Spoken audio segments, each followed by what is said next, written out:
तो हेलो दोस्तों, कैसे आप लोग? मुझे आशा है कि आप लोग बहुत ही अच्छे होंगे। इस वीडियो में हम खास करके ये वीडियो लाए हैं। एक प्रॉब्लम हमारा आ रहा है कुछ दिनों से, 2-3 दिनों से मे बी।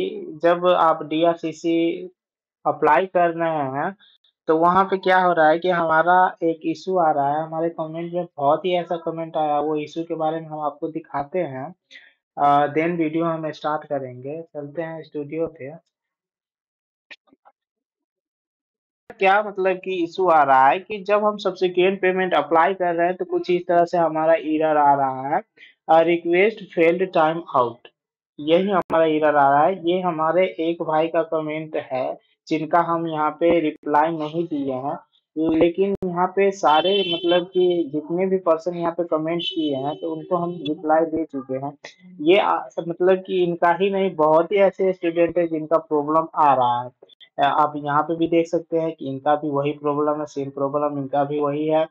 और बहुत ही ऐसे स्टूडेंट है, तो इसके बारे में हम बात करेंगे। और बात करेंगे कि आप सब्सिक्वेंट पेमेंट अप्लाई कर देते हैं, और क्या कहते हैं उसको, जब आप सैंक्शन करवा लेते हैं तो कितने दिनों के अंदर आपके कॉलेज या आपके अकाउंट में पेमेंट डीआरसीसी के तरफ से आ जाता है। तो दोनों हम बात करेंगे साथ में। तो वीडियो को चैप्टर बाय चैप्टर बांट देंगे। पहले हम पेमेंट के बारे में जानेंगे, देन हम जानेंगे वो जो हमारा एरर आ रहा है उसके बारे में। तो चलिए, मतलब कि जो स्टूडेंट पोर्टल है उसको लॉगिन करते हैं और जानते हैं। तो लॉगिन तो हम करके ऑलरेडी आ ही चुके हैं। यहाँ पे हमारा ट्रैकर लोन स्टेटस है। अगर आप नहीं जानते हैं, तो अगर आप अप्लाई कर चुके हैं, तो यहाँ से आप स्टूडेंट पोर्टल पे लॉगिन करके अपना जो एप्लीकेशन है वो ट्रैक कर सकते हैं। तो इससे पहले एक छोटा-सा निवेदन करते हैं आगे वीडियो में बढ़ने से पहले, कि अगर आप हमारे यूट्यूब चैनल बीबीएफटी इन्फो पे नए हैं, तो प्लीज़ चैनल को सब्सक्राइब कर लीजिए। अगर आप हमारे साथ जुड़ चुके हैं, तो प्लीज़ वीडियो को लाइक कर दीजिए, अपने दोस्तों के साथ शेयर कर दीजिएगा, ताकि हमारे साथ जुड़ सके। बहुत ही मतलब कि इंटरेस्टिंग टॉपिक आप लोगों के लिए हम अपने यूट्यूब चैनल पे लाते रहते हैं और लाने वाले हैं। तो चलिए शुरू करते हैं। तो वीडियो को लाइक करना और चैनल को सब्सक्राइब करना मत भूलिएगा। तो पहले हम, जैसे कि मैंने आपको बताया कि पहले हम बात करेंगे पेमेंट को लेकर, उसके बाद हम वो जो एरर आ रहा है उस एरर को लेके बात करेंगे। तो जैसे आप सब्सिक्वेंट पेमेंट जो होता है वो अप्लाई करते हैं, तो हमारा सबसे पहला प्रोसेस होता है इनिशिएट पेमेंट का। या आप सैंक्शन करवाते हैं तो भी हमारा यही सबसे पहला प्रोसेस होता है, इनिशिएट पेमेंट का। ये हमारा इनिशिएट पेमेंट प्रोसेस यहाँ से 11 नंबर से स्टार्ट होता है, और इसके बाद ये हमारा डीपीओ के पास फॉरवर्ड किया जाता है, एएमएस के पास फॉरवर्ड किया जाता है, और वहाँ पे आपका एप्लीकेशन वेरीफाई करेगा। तो डीपीओ, एएमएस और जितने भी हमारा डीआरसीसी लेवल का वर्क है, वो आपको मिनिमम 7 से 3 से 4 या 7 दिन भी आपको लगा सकता है आगे प्रोसीड करने में। तो मान के चलिए आपका 11 नंबर प्रोसेस से 12 प्रोसेस में जाने के लिए आपको मिनिमम 1 वीक लग सकता है। यानी कि सब्सिक्वेंट डिसबर्समेंट मेकर के पास जाने में मिनिमम आपको 7 दिन लग सकता है। इसके बाद जैसे ही सब्सिक्वेंट डिसबर्समेंट के पास जाने के बाद ये हमारा डायरेक्ट बैक कर दिया जाता है, यानी कि 6 नंबर पे आ जाता है पेमेंट मेकर के पास। तो सब्सिक्वेंट डिसबर्समेंट मेकर के पास से आपको पेमेंट मेकर के पास मिनिमम इसमें भी आपको 5 से 6 दिन लग जाएगा। यहाँ पे भी आपका डॉक्यूमेंट चेक कर दिया जाता है, और ये यहाँ से डायरेक्ट डीआरसीसी लेवल हमारा यहाँ से मतलब कि डीआरसीसी का जितना भी वर्क है, यहाँ पे हमारा मतलब कि खत्म हो चुका है। यहाँ से आपके डीआरसीसी कोई भी प्रकार का कुछ मतलब कि हेल्प नहीं कर सकते, क्योंकि ये 12 नंबर जो हमारा प्रोसेस है वो हमारा डीआरसीसी लेवल का प्रोसेस है। यहाँ पे आप देख सकते हैं। और जैसे ही आपका पेमेंट मेकर के पास चला जाता है, तो ये हमारा हेड क्वार्टर होता है। वो जो हमारा डीआरसीसी का हेड क्वार्टर है, पटना में है मे बी, तो वहाँ आपका फॉरवर्ड कर दिया जाएगा। तो हेड क्वार्टर में आपका पेमेंट मेकर है। पेमेंट मेकर के पास आपका लगभग इसमें भी 2 से 3 दिन लग सकता है। पेमेंट चेकर के पास भेजेगा। पेमेंट चेकर भी हमारा मतलब कि पेमेंट ऑथराइज मतलब कि यहाँ पे लेवल होता है, ये हमारा हेड क्वार्टर लेवल ही है। तो पेमेंट मेकर से पेमेंट चेकर में आपको लगभग 3 से 4 दिन लग सकता है। उसके बाद पेमेंट चेकर के बाद आपको यहाँ पे डिसबर्समेंट बैंक क्लियरेंस के पास भेज दिया जाता है। यहाँ पे डिसबर्समेंट बैंक क्लियरेंस हमारा दो टाइप का होता है। पहला तो हमारा होता है कि जो आपका फाइल है, वो फाइल जनरेट किया जाएगा पेमेंट के लिए। डिस्बर्समेंट मेकर जो हमारा 8 नंबर है, ये हमारा फाइल जनरेट करता है पेमेंट के लिए। और डिस्बर्समेंट हमारा 9 नंबर है, वो हमारा फाइल हेड क्वार्टर में फॉरवर्ड कर दिया जाता है, ताकि आपके कॉलेज में या आपके मतलब कि क्या कहते हैं उसको, अकाउंट में पेमेंट भेज सके। तो डिसबर्समेंट में भी आपको 1 वीक लग सकता है। तो ये दोनों प्रोसेस में 1 वीक, मे बी 1 वीक ही लेता है, इससे ज़्यादा लेता ही नहीं है।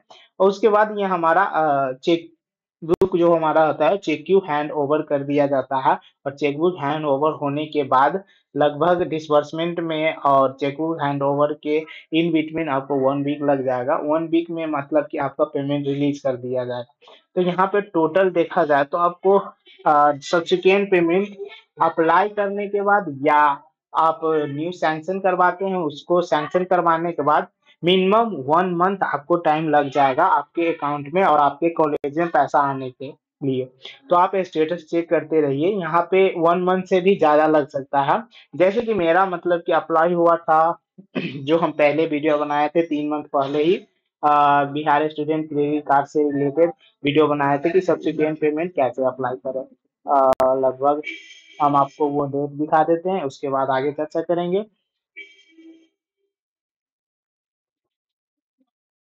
तो ये हमारा मतलब कि वीडियो पहले ही पब्लिश हुआ था, जून 2000, हाँ, 21 जून को ये हमारा पहला वीडियो पब्लिश हुआ था, जिसमें हम बिहार स्टूडेंट क्रेडिट कार्ड का सब्सिक्वेंट पेमेंट अप्लाई के बारे में जाने थे।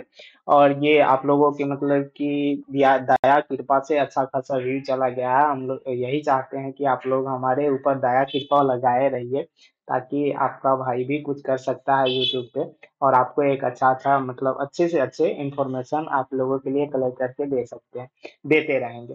तो चैनल को सब्सक्राइब करना और वीडियो को लाइक करना मत भूलिएगा। तो ये हम मतलब कि जून में अप्लाई किए थे, और जून में अप्लाई करने के बाद डीआरसीसी का जो हमारा पेमेंट होता है, वो आपको पेमेंट दिखा देते हैं कि पेमेंट हमारा कब रिलीज किया गया था। डायरेक्ट हम मेल पे चलते हैं और मेल ओपन करके आपको दिखाते हैं कि जो हमारा पेमेंट डेट है वो कब रिलीज किया गया था। तो इस बीच में हमारा 2 से 3 बार यहाँ पे जो अप्लाई का प्रोसेस है वो मतलब कि रद्द किया, आई मीन कैंसिल किया गया था। जैसे कि रिजेक्टेड आप बोलते हैं, तो वो रिजेक्ट किया गया था। 1 से 2 बार हमारा भी एप्लीकेशन रिजेक्ट हुआ है। तो जून के बाद जो हमारा है 6 अक्टूबर को पेमेंट रिलीज किया गया था, तो आप वहाँ पे जोड़ सकते हैं।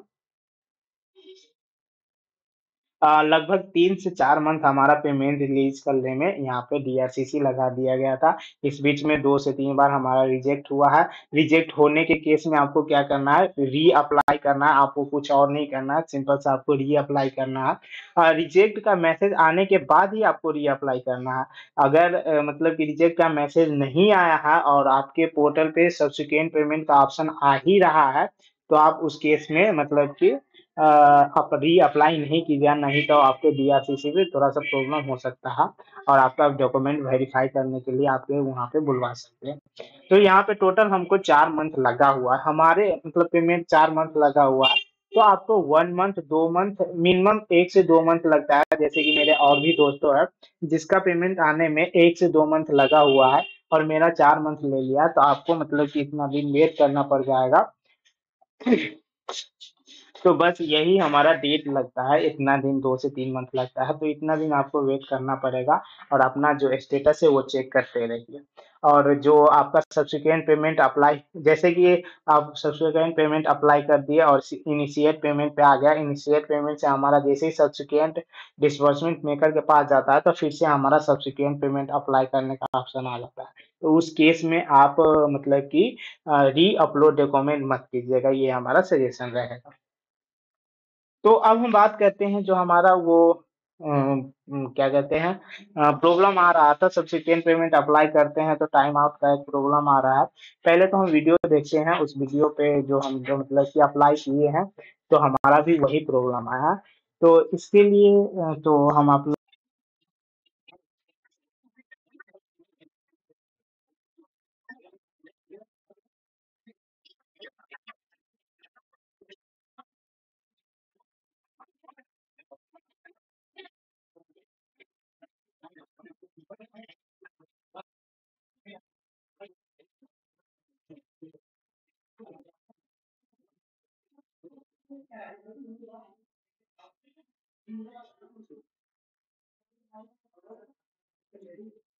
तो उससे यही निवेदन कर सकते हैं कि सर्वर डाउन है, 1 से 2 दिन आपको वेट करना पड़ेगा। जैसे कि हमारा ये लॉगिन नहीं हो पा रहा था, ये हमारा वेबसाइट ओपन नहीं हो पा रहा था, सर्वर डाउन था। जैसे कि आपको पता है कि कुछ दिनों से, यानी कि 10 अक्टूबर से हमारा डीआरसीसी के जितने भी कर्मचारी हैं लगभग सब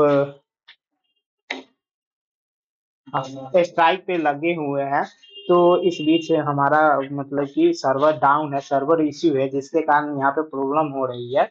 तो आप टेंशन ना लीजिए, कुछ दिन रुकिए, 1 से 2 दिन रुकिए, आपका जो प्रॉब्लम है वो सॉल्व कर दिया जाएगा। बस इतना ही कर सकते हैं, इसका सॉल्यूशन तो हम कर नहीं सकते हैं, क्योंकि ये वेबसाइट हमारा गवर्नमेंट के द्वारा ऑर्गेनाइज़ किया जाता है। ये कोई प्राइवेट वेबसाइट नहीं है जिसको आप मेल कीजिएगा, वो कीजिएगा, तो आपका प्रॉब्लम सॉल्व कर दिया जाएगा।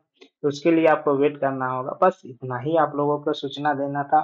तो चलिए मिलते हैं अगले वीडियो में, तब तक के लिए धन्यवाद। अगर आपका डाउट क्लियर हो चुका है तो चैनल को सब्सक्राइब करना और वीडियो को लाइक करना मत भूलिएगा।